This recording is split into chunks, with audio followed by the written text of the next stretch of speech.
Hey guys, hope everyone's had an amazing weekend. Gonna give it a couple seconds for whoever's around to join. Um, just doing this live stream from my balcony. I don't know if you guys can see much behind me. Um, but yeah, guys, super interesting weekend, which I want to share with you. I've attended this amazing 3 day seminar. It was on self development. It was by a guy called Eric Ho.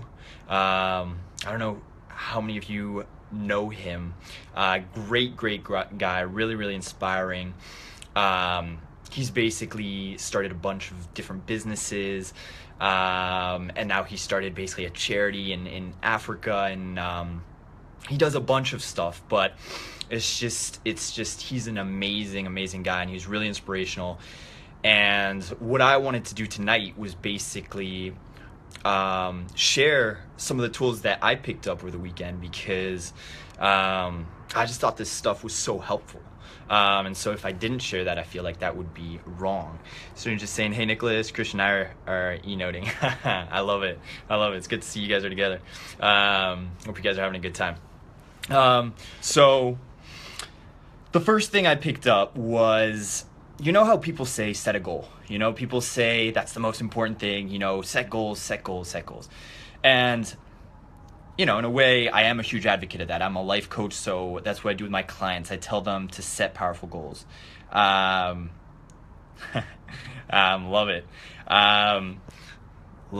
You guys are enjoying brunch, my inspiration from I love it. So people say set goals, right? Which is really important. Like, don't get me wrong, setting goals is probably half the battle.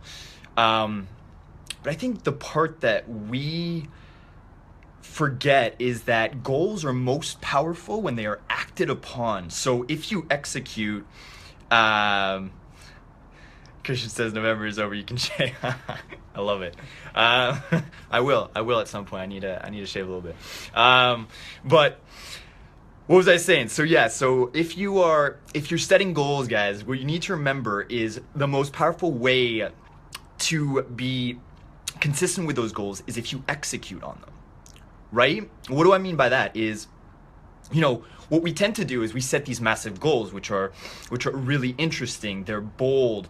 We said something, I want to lose 50 pounds this month, or, whatever it might be. You just come up with these goals, which is great. It's inspired and it's bold, and you're taking control. But at the same time, what we tend not to do is then go out and execute on them.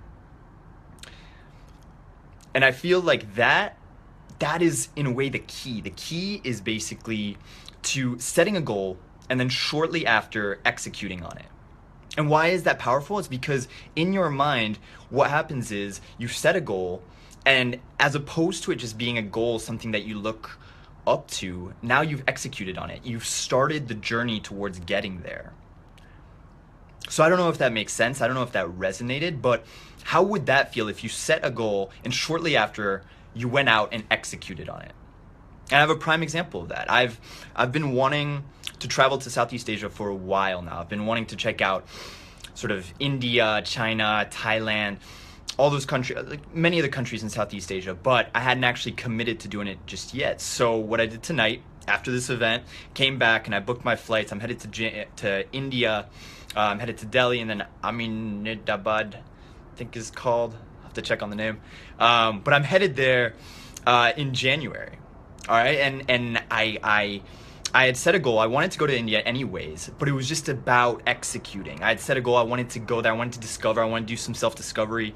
I wanted to, go to a retreat. So I finally decided, what better time than now? And I executed on that vision. And that's what it's about. It's about saying you want something and going after it, and doing something to set it in stone. And once it's there, once you've executed on it, it starts. The journey officially starts, and there's no way back from it. So that was the first point.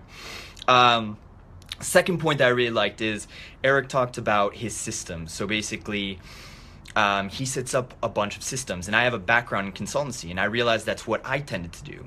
So what I would do is I'd walk in, and we'd work with clients, and what I would do is I would tend to, instead of just focusing on the stuff that they told me to do, I would look at what ways we could do them better. At what ways, if we were doing the same things over and over again and they weren't working, like they weren't as efficient, they weren't as productive as they could be, then what could be changed there, right? What could we do differently? And I think for me that was a key aspect of it, was work the system, not always just what you're doing. So you always want to improve your systems, because what happens is if you're improving the systems rather than just what you're doing, then basically the systems take care on a routine basis of making sure that you can accomplish what you want. So get those good systems in place and then let it just happen in the background. So that's what's kind of nice.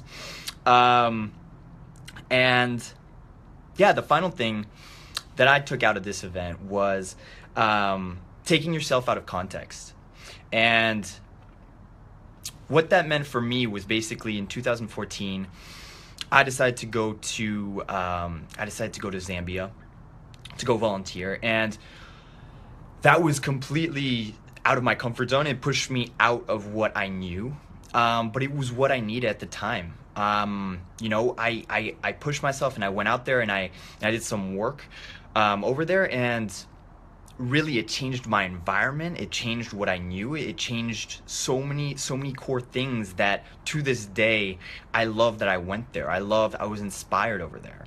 And so one of the key aspects that Eric talked about was basically whenever you feel like you're stagnating a bit, whenever you feel like you're not stepping up to the level you'd like to, maybe it's time to think, what could I do to get myself out of context? How can I change things up? How can I do things differently?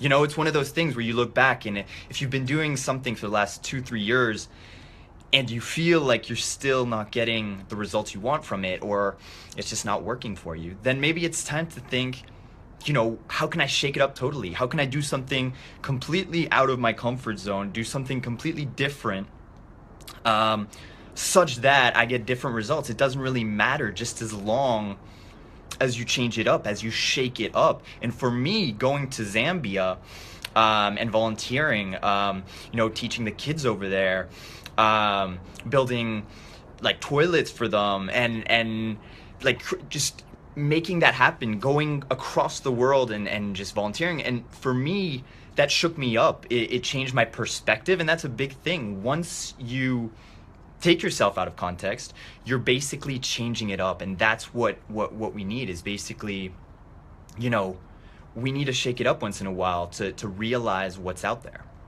So I don't know if there's things that you guys have recently done, and it made you feel, like you were totally getting out of your comfort zone. Christian saying, it's always important to get out of the comfort zone. People tend to settle because they get comfortable, things are easy, stable, and feel normal. But the way to grow is by changing it up and taking risks, learn from mistakes, improve as a person, professional. Exactly. And so much of this weekend was about specifically that, Christian. It was about basically getting out of your comfort zone, and when you have an urge to do something, when you have that craving to do something, and it's funny because whenever we have a fear, it's generally very closely linked to excitement, right? Like those urges, those cravings you have to make things happen, generally very closely aligned to fears that you have too, right? You have fears about something you want to do, and therefore if you did it, it would create that excitement. So again, guys, I guess I want to leave you on that note is if there's something that you've been wanting to do, and you've been thinking about it and it keeps coming up, whatever it may be, but go for it, and my final takeaway, I guess, because there's so many things I could have pulled out tonight, but Eric talked about this weighing the losses, like what's the worst outcome, and then looking at the flip side, what's the best outcome. And I think as human beings, what we tend to do well is look at the negative sides. What's the worst that could happen? But when do we actually flip it around and say, what's the best outcome possible? And that's an exciting part right there, you know? Next time there's something cool that you want to do, something exciting, something bold, something that takes you out of your comfort zone, you're thinking, what's the worst that could happen? Flip it around for once. Ask yourself, you know, what's... Quite you, Christian and I concur. Great, you know, that's what I'm thinking is, you know, what if everything that you wanted to go right did go right by doing that thing? What about that? You know, we're you know, as humans, our brain is set up to fear things, to protect us, right? But be bold and don't bother. Exactly. Go make it happen. You know, and generally, I mean, if you look at your past too, how often have you been completely how often has your life been completely devastated as a result of doing something bold like that, by going into your fears? You know, how often? If you take a think about it. So guys, just leaving you with that, I guess I was inspired this week and I took action on it. I'm heading to India in January, and you know, this is about you. It you know, and it doesn't have to be about travel, but it can be about whatever that you want to create in your life. You don't have to wait. You know, you can push it. You can change it up. You can be innovative. You can, but again, you know, it's about executing. You have a goal, execute on it, make it happen. All right. So I want to leave you with that. I hope you guys have had an amazing weekend. I know I did. And I look forward to an amazing week ahead too. Thanks for everyone that was on watching. Julian, Christian, enjoy that brunch. Looks like you guys are having a good time. And yeah, I will be on next week. So have an amazing start to your week, guys. Talk to you later.